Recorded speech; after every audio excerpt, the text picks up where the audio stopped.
हरे कृष्णा हरे कृष्णा कृष्णा कृष्णा हरे हरे, हरे राम राम राम हरे हरे। राधा अष्टमी महामहोत्सव की जय। जगत गुरु श्रील प्रभुपाद की जय।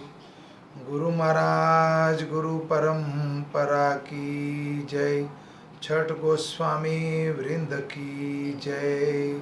अनंत कोटि वैष्णव वृंद की जय। राधा अष्टमी महामहोत्सव बरसाना धाम की जय। राधा राधिका रमण भगवान की जय। वृंदावन धाम की जय। पुरुषोत्तम क्षेत्र जगन्नाथपुरी धाम की जय। जगन्नाथ बालदेव सुभद्रा महारानी की जय। हरे कृष्णा। आप सब लोगों को राधा अष्टमी की खूब खूब बधाई। आध्यात्मिक यात्रा को आज 155 दिन 26 अगस्त 2020 राधा अष्टमी प्रातःकालीन इस भागवत कक्षा में आपका स्वागत है। जगन्नाथपुरी धाम यात्रा को आज 79 डेज हो चुके हैं। सभी का कथा में स्वागत है। हरे कृष्णा। जय राधे जय कृष्णा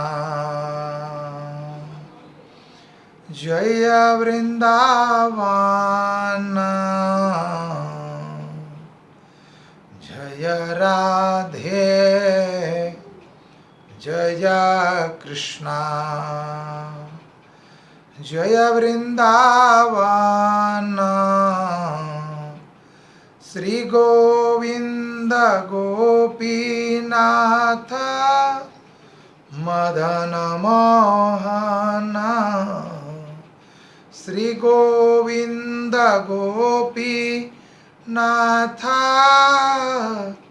मदन मोहन जय राधे जय कृष्णा जय वृंदावन जय राधे जय कृष्णा श्याम कुंड राधा कुंड गिरि गोवर्धन श्याम कुंड राधा कुंड गिरि गोवर्धन कालिंदी यमुना जय जय महावन कालिंदी यमुना जय जय महावन जय राधे जय कृष्णा जय वृंदावन केसी घाट वंशी वट दादर्श कानन केसी घाट वंशी वट दादर्श कानन जहाँ सब लीला कैले श्री नंद नंदन जय राधे जय कृष्णा जय वृंदावन जय राधे जय कृष्णा हरे कृष्णा कृष्णा कृष्णा हरे हरे हरे राम राम राम हरे हरे। हरे कृष्णा। ॐ नमो भगवते वासुदेवाय। ॐ नमो भगवते वासुदेवाय। ॐ नमो भगवते वासुदेवाय। नारायणं नमस्कृत्यं नरं चैव नरोत्तमं देवीं सरस्वती व्यासं ततो जयमुदीरयं। नष्टप्रायं सुभद्रेषु नित्यं भागवतं सेवया। भगवते उत्तम श्लोके भक्तिर्भवति नैष्ठिकी।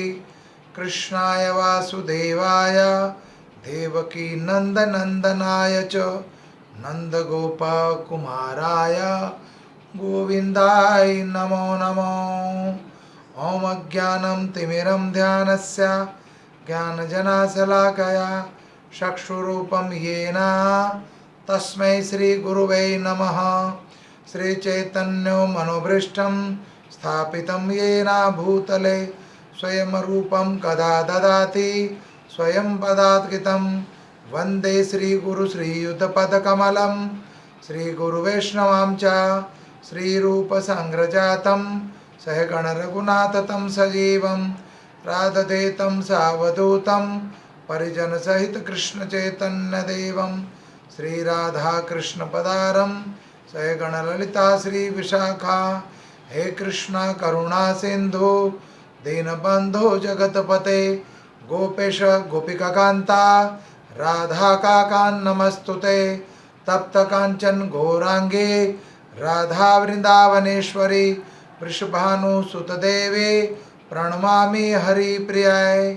वंशकल्पतरुभक्षा कृपा सिंधु एव च पतितानां पावनेभ्यो वैष्णवेभ्यो नमो नमः। अनंत कोटि वैष्णववृंद की जय। राधा रानी प्रागट्य महामहोत्सव की जय। राधा अष्टमी महामहोत्सव की जय। बरसाना धाम की जय। बांके बिहारी लाल की जय। जय जय श्री राधेश्याम। भगवान श्री कृष्ण का प्रागट्य जन्म अष्टमी के दिन भाद्रपक्ष में मनाते हैं हम। तो राधा रानी का भी जन्म उत्सव प्रागट्य अष्टमी के दिन ही है। भगवान श्री राम का प्रागट्य रामनवमी नवमी के दिन और उसी तिथि के दिन माता सीता का भी प्रागट्य है। तो राधा रानी कौन है और राधा रानी का वास्तविक इस प्राकृतिक जगत में संसारिक जगत में क्या पहचान है। जैसे भगवान श्री कृष्ण का प्रागट्य हुआ तो ब्रज में हर्षोल्लास से उत्सव मनाया गया। नंद घरे आनंद भयो जय कन्हैया लाल की। हाथी घोड़ा पाल की जय कन्हैया लाल की। नंद घरे आनंद भयो। तो वृषभानु के घर नंद के घर आनंद था तो वृषभानु के घर परम आनंद। तो इसीलिए उस स्थान का नाम आनंद की वर्षा होती है। वहां पर भगवान श्री कृष्ण की स्वामिनी राधा रानी का प्रागट्य तो बरसाना नाम इसलिए पड़ा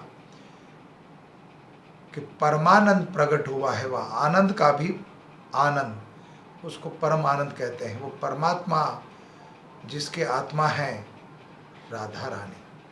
हम सब के आत्मा के स्वामी परमात्मा, परमात्मा के आत्मा के स्वामिनी राधा रानी।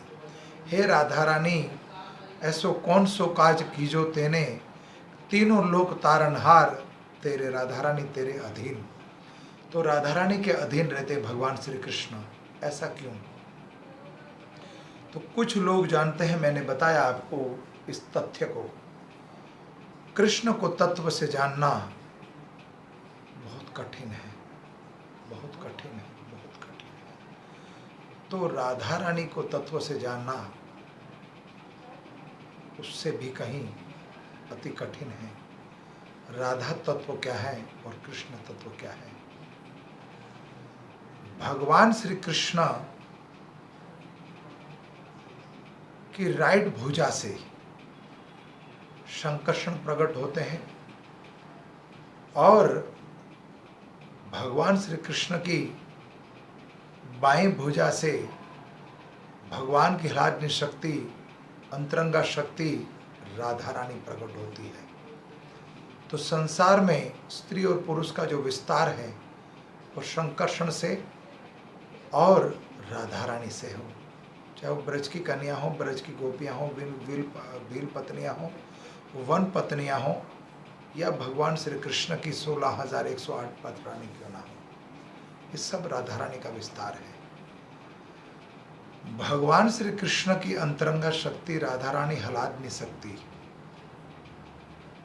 तो हम प्राय देखते हैं माता सीता और प्रभु श्री रामचंद्र जी का स्वयंवर, लक्ष्मी नारायण, शिव पार्वती, इस सबके व्यवहारिक संबंध देखकर हम राधा और कृष्ण के बारे में भी कुछ मनगढ़ंत लोग अपनी मनगढ़ंत बुद्धि से कुछ ऐसा ही सोचते हैं कि राधा रानी भगवान श्री कृष्ण की पत्नी है। राधा रानी श्री कृष्ण की पत्नी है, ऐसा हम लोग सोचते हैं। वास्तव में भगवान श्री कृष्ण का विवाह हुआ है ललिता सखी के साथ भी और राधा रानी के साथ भी। भांडीर वन में ब्रह्मा जी ने ही राधा रानी का विवाह किया है भगवान श्री कृष्ण के साथ। लेकिन ये दिव्य आनंद है। भगवान यह एक वैदिक परंपरा के द्वारा एक बहुत बड़ा प्रमाण है कि राधा और कृष्ण का जो संबंध है वो दिव्य है, अलौकिक है। और इस मृत्यु लोक की बुद्धि से, इस प्राकृतिक जगत की बुद्धि से, नश्वर शरीर की जो बुद्धि है उससे राधा और कृष्ण के बारे में जानना या कृष्ण तत्व या राधा तत्व को जानना अति कठिन है। तो भगवान श्री कृष्ण का विवाह 16,108 पटरानी से हुआ। 16,100 तो थी भौमासुर के कारागृह के अंदर, और 8 के साथ भगवान ने पाणी ग्रहण किया और 16,100 को भगवान जीत कर लाए थे। तो 16,108 जो उनकी पटरानी थी, जो वो हर एक पटरानी से 11 संतान थी, 10 पुत्र और 1 पुत्री।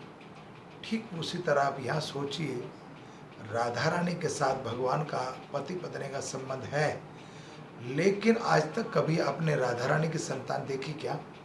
ललिता सखी की संतान, अष्ट सखी की संतान कहीं देखी क्या? भगवान श्री कृष्ण और राधा का जो प्रेम है वो दिव्य है। वो शारीरिक प्रेम नहीं है, वो इंद्रिय तृप्ति का सुख नहीं है, वो दिव्य आनंद है।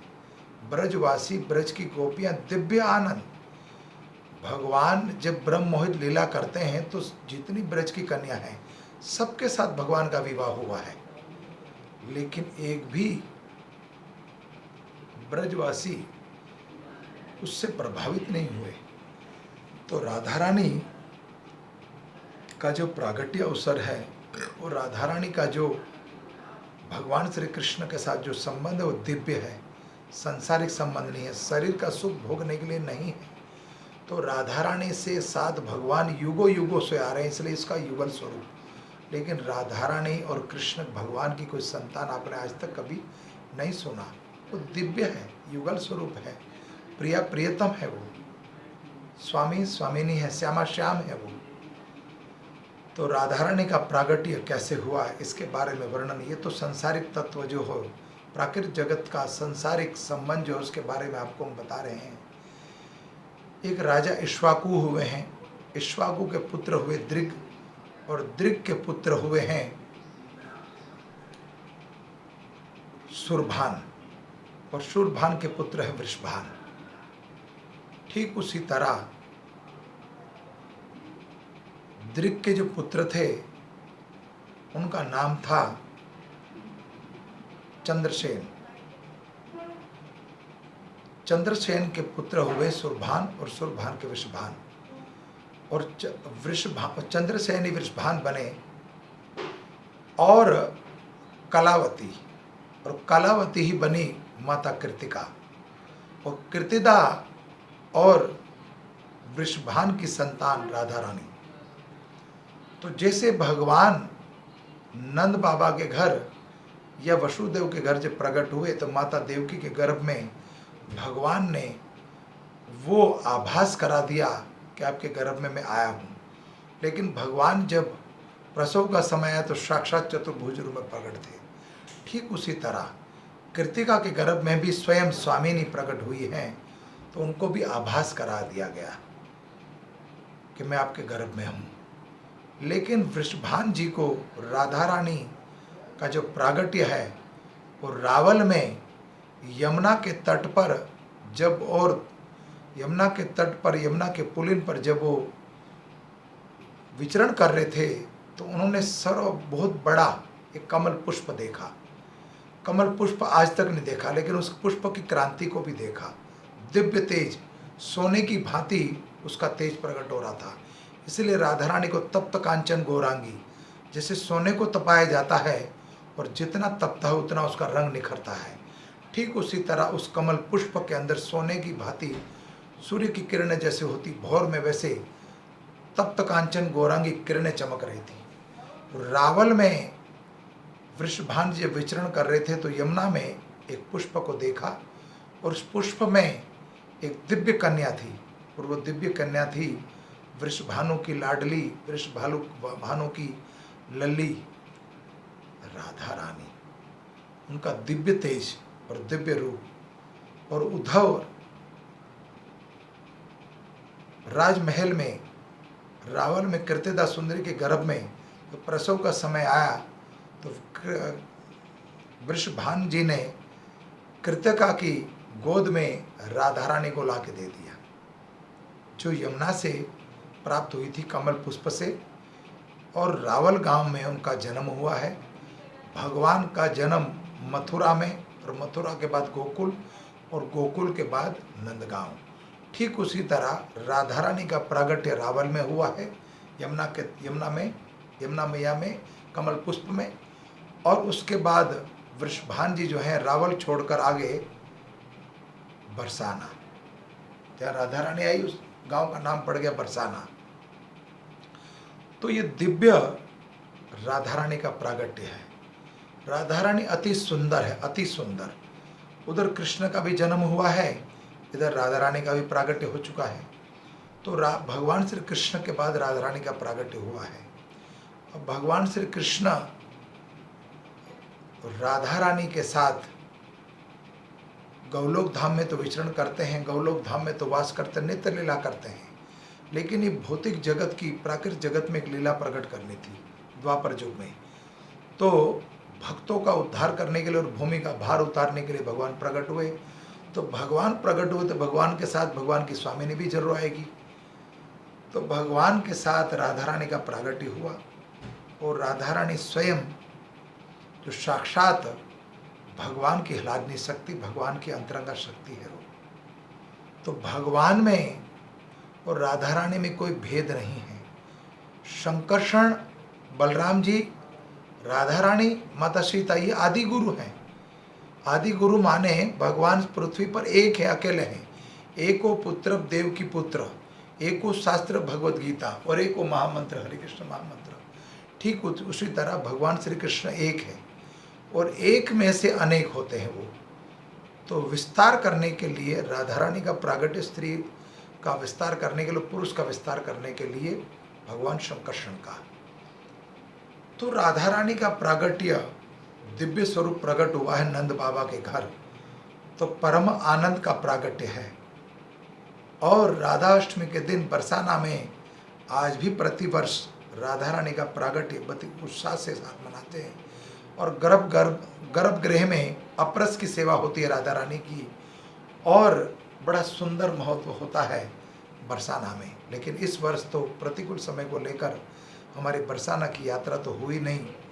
और राधा रानी भगवान श्री कृष्ण का जो हम लीला देखते हैं उसमें कई लोग शंका करते हैं कि भगवान श्री कृष्ण की तो इतनी पत्नियां, तो यहाँ प्रमाण है कि जितनी पत्नियां उन सबसे संतान है, लेकिन राधा और कृष्ण या ललिता और कृष्ण या चंद्रावली और कृष्ण, ये भगवान की लीलाएं हैं।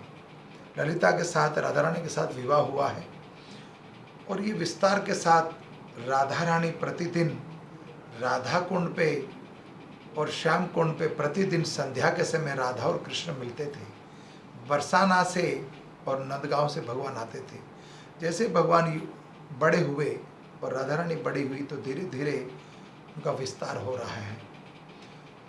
तो भगवान मथुरा से गोकुल और गोकुल से नंदगांव और राधा रानी रावल से बरसाना और बरसाना से प्रतिदिन गोवर्धन में वो प्रत्येक लीला संध्या के समय होती थी। उसके बाद रास लीला का जो प्रागट्य हुआ वो हुआ श्री धाम वृंदावन में। तो वृंदा रानी का वो वन है। तो आज का दिन बड़ा पावन दिन है। तो आपसे हाथ जोड़कर प्रार्थना है जितना हो सके ज़्यादा से ज़्यादा भगवान के नाम का चिंतन करें और राधा रानी का चिंतन करें। राधा रानी भक्त पर जल्दी कृपा करती हैं, आदि गुरु हैं, और बलराम जी जिसको संकर्षण भी बोलते हैं।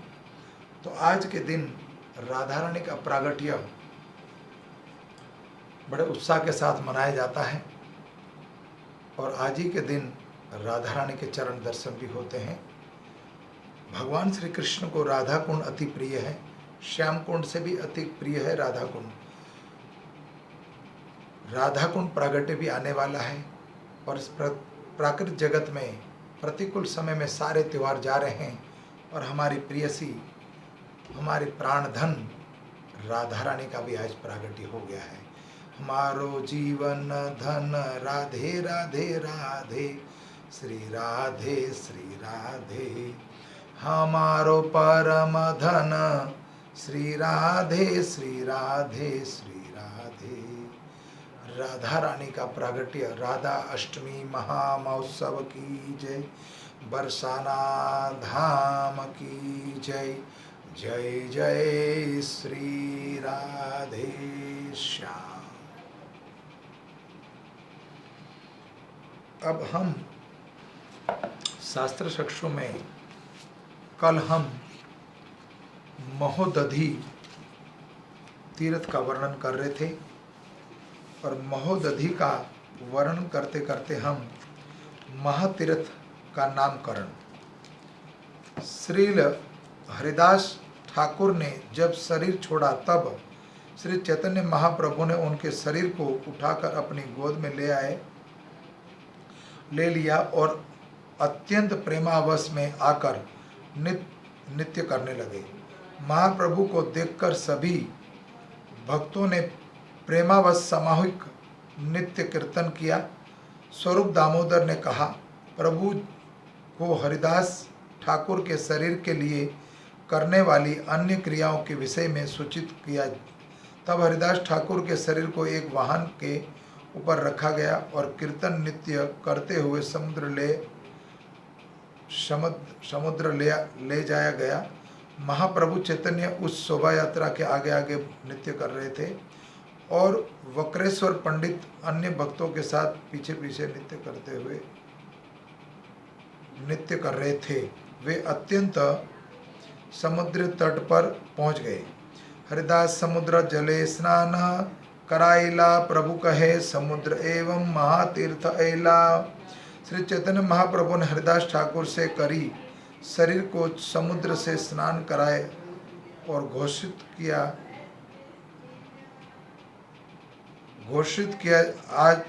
आज से यह समुद्र महान तीर्थ बन गया।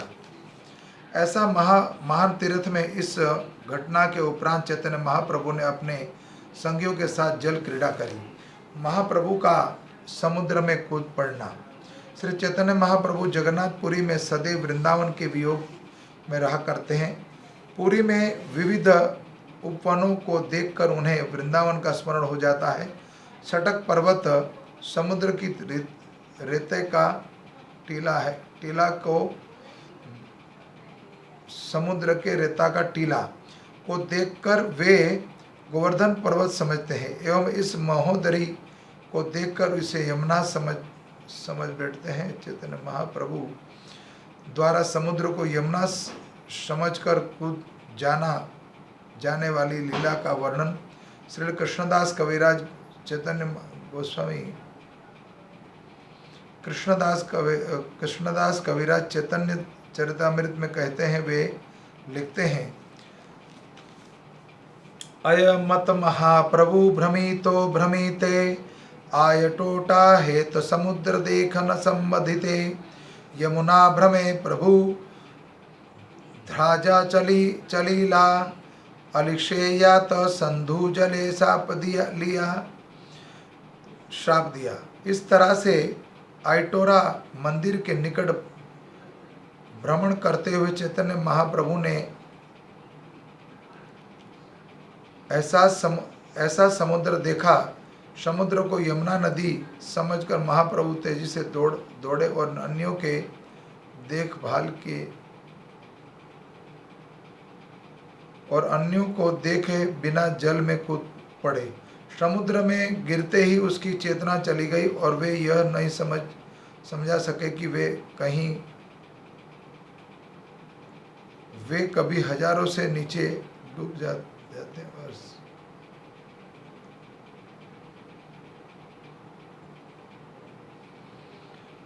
समुद्र में गिरते ही उनकी चेतना चली गई और वे यह समझ सके कि वे कहाँ हैं। वे कभी लहरों में के नीचे ऊपर डूब जाते और कभी उनके ऊपर तैरते रहते। लहरें उन्हें इधर उधर बहा ले गई मानो कोई सूखे काठ का लट्ठा हो। श्री चैतन्य महाप्रभु द्वारा किए जाने वाले इन नाटकीय प्रदर्शन को कौन समझ सकता है। लहर कभी महाप्रभु को डुबा देती और कभी ऊपर ताराए रखती। इस तरह से वे उन्हें कोणार्क मंदिर की ओर बहा ले गई। भगवान कृष्ण ने गोपियों के साथ यमुना के जल पर जो लीलाएं की थी, वह चैतन्य महाप्रभु उन्हीं लीलाओं में पूरी तरह निमग्न थे। इस बीच स्वयं स्वरूप दामोदर इत्यादि सारे भक्तों ने जब श्री चैतन्य महाप्रभु को नहीं देखा तो वे सभी चकित होकर पूछते हुए अनेक उनकी खोज करने लगे। महाप्रभु कहाँ चले गए, महाप्रभु कहाँ चले गए। चैतन्य महाप्रभु मन के वेग से भागे थे और कोई उन्हीं नदी नहीं देख सकता था, अतः वे कहाँ थे उसके विषय में सारे लोग संशय में। तो क्या महाप्रभु जगन्नाथ जी के मंदिर में गए। वे चैतन्य महाप्रभु मन के वेग से भागे थे और कोई उन्हें नहीं देख सका, अतः वे कहा था कि उनके विषय में सारे लोग संशय में थे। क्या महाप्रभु जगन्नाथ जी के मंदिर में गए या अनंत आवास किसी उद्यान में गिर पड़े हैं।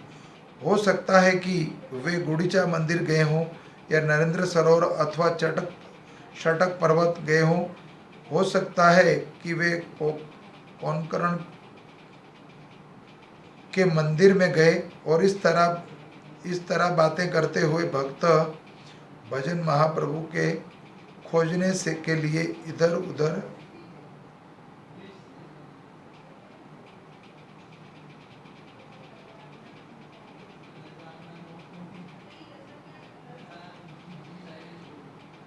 गुड़ीचा मंदिर में गए हैं या नरेंद्र सरोवर अथवा चटक पर्वत के ऊपर। हो सकता है कि वे कोकर्ण मंदिर में गए हों। इस तरह से बातें करते हुए भक्तजन महाप्रभु को खोजने के लिए निकल उधर उधर घूमने लगे और अंत में वे अन्य अनेक लोगों समेत समुद्र के किनारे आए और इस तरह से महाप्रभु की खोज करते हुए रात बीत गई और अतः उन्होंने निश्चिंत किया कि अब श्री चैतन्य महाप्रभु अंतर्ध्यान हो गए हैं। महाप्रभु के वियोग से सबों को ऐसा लग रहा था कि मानो उनके प्राण निकल चुके। सभी भक्तों ने यह निष्कर्ष निकाला कि अवश्य ही कोई दुर्घटना घटी है। इसके अतिरिक्त वे को और कुछ भी नहीं सोच पाए। जब वे समुद्र के किनारे आए तो उन्होंने परंपर विचार विमर्श किया, तब उनमें से कुछ लोग श्री चैतन्य महाप्रभु को ढूंढने में सटक पर्वत गए और स्वरूप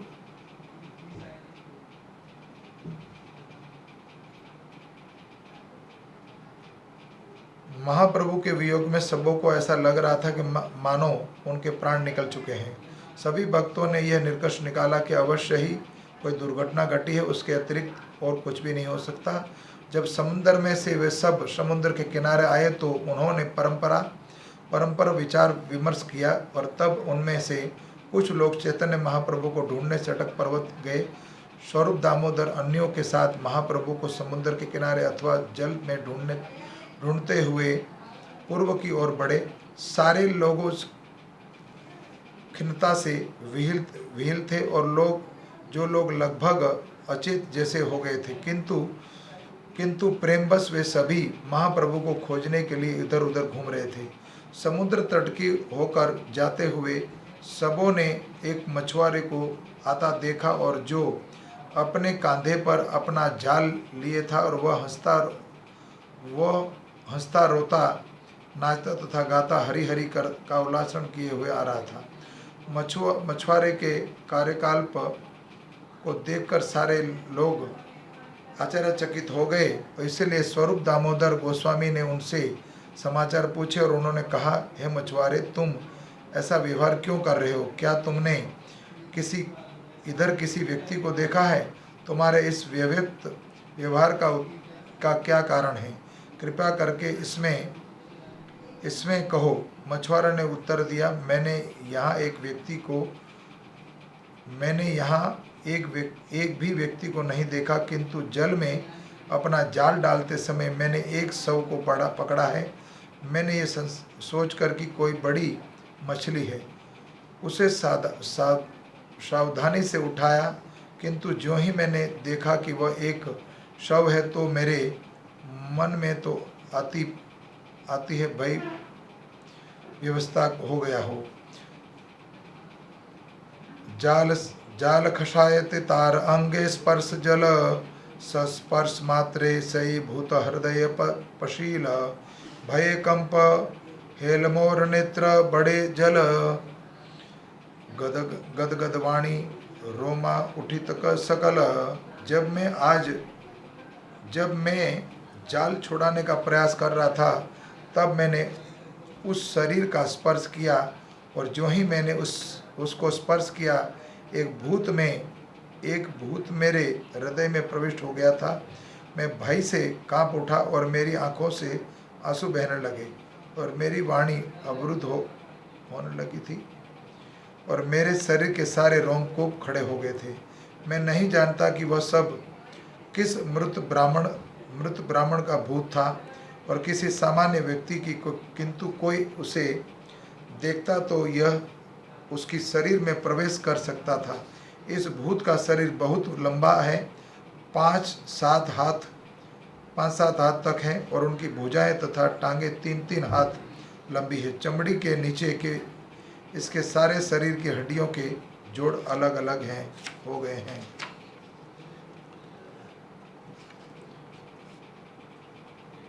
और पूरी तरह से ढीले हो चुके हैं।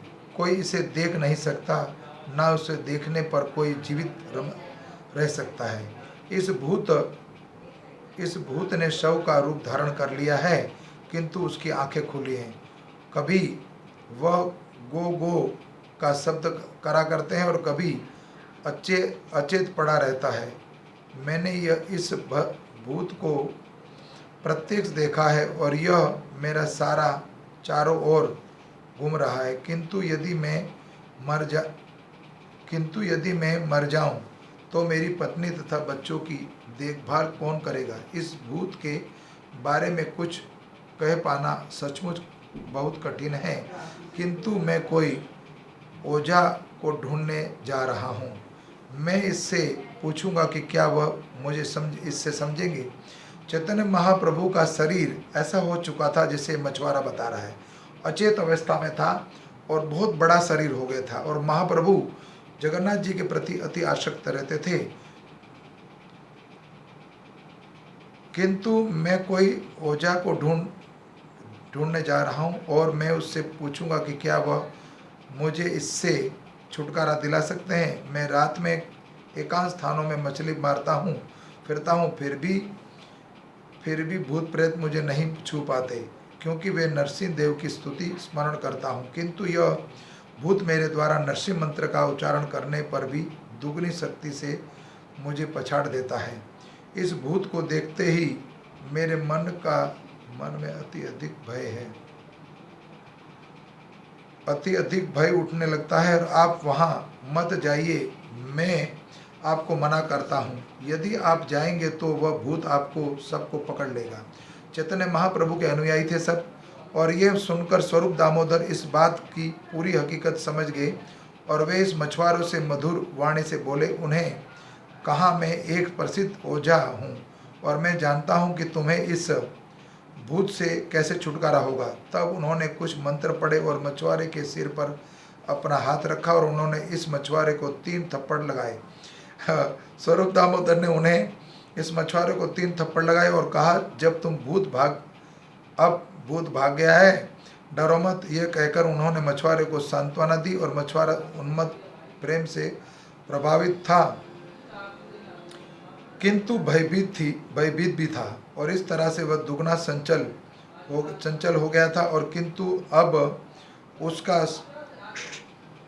भय शमित हो चुका था और वह कुछ सामान्य हो गया था। स्वरूप दामोदर ने मछुआरे से कहा, हे महाशय, जिसे तुम भूत मान रहे हो वह वास्तव में भूत नहीं अपितु पूर्ण पुरुषोत्तम भगवान श्री कृष्ण चैतन्य महाप्रभु है।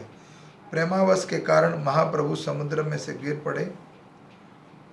प्रेमावेश के कारण महाप्रभु समुद्र में गिर पड़े और तुमने उन्हें अपने जाल में पकड़कर उनकी रक्षा की है। उनके स्पर्श मात्र से तुम्हारा संप्रीत कृष्ण प्रेम जाग उठेगा, किंतु तुमने उन्हें भूत मान लिया था, इसलिए तुम इतना अधिक डर रहे थे। चैतन्य महाप्रभु किस लीला में का प्रसंग हम कल बोलेंगे। महाप्रभु का समुद्र में कूद पड़ना का प्रसंग जो है हम कल बोलेंगे। कथा में कोई त्रुटि रह गई हो तो क्षमा चाहता हूँ। धन्यवाद। हरे कृष्णा। राधा अष्टमी महामहोत्सव की जय। जय जय श्री राधे। जय जय श्री राधे। हे कृष्णा करुणा सिंधु दीन बंधो जगतपते गोपेश गोपिका कांता राधा कान नमस्ते तप्त कांचन गौरांगी राधा वृंदावने वस्वरी विश्वानुसुत देवी प्रणमामि हरिप्रियाय। वंशा कल्पतरुभक्षा कृपा सिंधु एव च पतितानां पावने वैष्णवेभ्यो अनंत कोटि वैष्णव विंद की जय। हरे कृष्णा।